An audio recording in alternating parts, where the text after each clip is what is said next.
नमस्कार, मैं पूनम शर्मा और आप देख रहे हैं TN News 24 आवाज जुर्म के खिलाफ। तो चलिए देखते हैं आज की खबर में क्या कुछ है खास। यूजीसी के काले कानून के विरोध में कैंडल मार्च। सवर्ण समाज द्वारा किया शांतिपूर्ण कैंडल मार्च। समाज को बांटने वाली और देश की शिक्षा व्यवस्था को कमजोर करने वाली यूजीसी की नीतियों के विरोध में सवर्ण समाज आगरा द्वारा दिनांक 28 जनवरी 2026 को एक शांतिपूर्ण कैंडल मार्च का आयोजन किया गया। ये कैंडल मार्च 5:30 बजे शहीद स्मारक संजय प्लेस आगरा से प्रारंभ हुआ, जिसमें बड़ी संख्या में जागरूक नागरिकों, शिक्षकों, छात्रों एवं सामाजिक कार्यकर्ताओं ने सहभागिता की।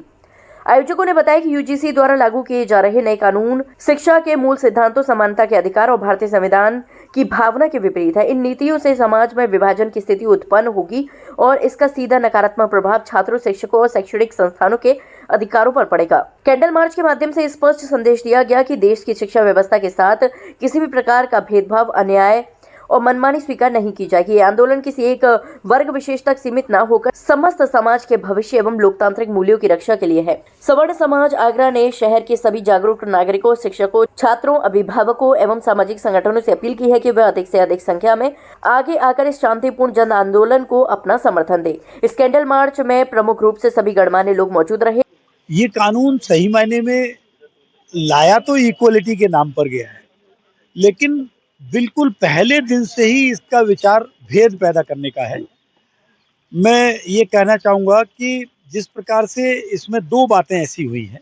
एक तो पहले भी था बिल, लेकिन पहले उसमें SC वर्ग के बच्चों के लिए ही था और वो शिकायत कर सकते थे।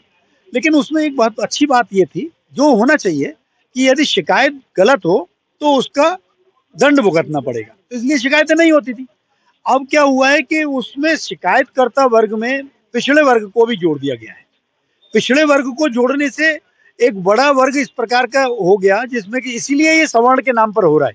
अन्यथा ये हिंदू के नाम पर अगर देखेंगे तो उसमें जो भेद है वो जातिगत अलग बात है, लेकिन पढ़ने वाले बच्चों के बीच में ये भेद लाना कि ये SC वर्ग का है कि ये पिछड़े वर्ग का है, उनको शिकायत करने का अधिकार है और शिकायत गलत पाए जाने पर कोई दंड का प्रावधान नहीं है। और उससे भी ज्यादा खराब बात क्या है कि किसी सवर्ण बच्चे को अगर किसी से कोई शिकायत हो जाए तो उसे शिकायत करने का भी अधिकार नहीं है। तो इन बातों को लेकर ही हम लोग विरोध में हैं। और लोग कहते हैं अरे साहब कानून अभी ऐसा क्या बिगड़ गया जिससे कि, लेकिन बिगड़ता क्या है इसका एक उदाहरण देके बात को पूरी करूंगा कि जैसे जब ये दहेज वाला कानून आया था ना, तो उस समय एक तरफा ऐसा हो गया था कि लड़की वाले की तरफ ही सारे लोग हो जाते थे, और उसमें मैंने अपने मित्र के पिताजी को आत्महत्या करते हुए देखा है कि जैसे पुलिस आ जाती है तो आत्महत्या कर ली। तो ऐसे ही जब ये कानून, आजकल एक एक दो दो बच्चे हैं लोगों के पास, बच्चे यूनिवर्सिटी में पढ़ेंगे, किसी बच्चे के खिलाफ कुछ होगा, उनके माँ बाप कर क्या बीतेगी, ये सब भविष्य की बातें हैं, लेकिन होंगी जरूर। इसलिए हमारा मांग यही है कि शिकायत करने का अधिकार भी सभी को हो और गलत पाए जाने पर दंड भी सभी पर लगे, ये हमारी मांग। भिन्नता क्या, बच्चों का भविष्य दांव पे कर दिया, बच्चों का भी भविष्य, वहाँ के टीचर्स का भी भविष्य, वहाँ के सारे लोगों का भविष्य दांव पे है। ये परिस्थिति बड़ी विषम परिस्थिति पैदा कर दे रहे हैं। ऐसी परिस्थिति में बच्चा पढ़ेगा या लड़ेगा, ये लड़ाई का मैदान बना दिया है। अब तक जितनी भी शिकायतें पिछले 10 साल में मिली थी, 92% शिकायतें फॉल्स पाई गई। और अभी मंत्री जी कह रहे थे कि एक भी कोई कार्रवाई गलत नहीं होगी। इनके सारे बिल सबने देखे, इनके सारे डिसीजन जनता ने देखे।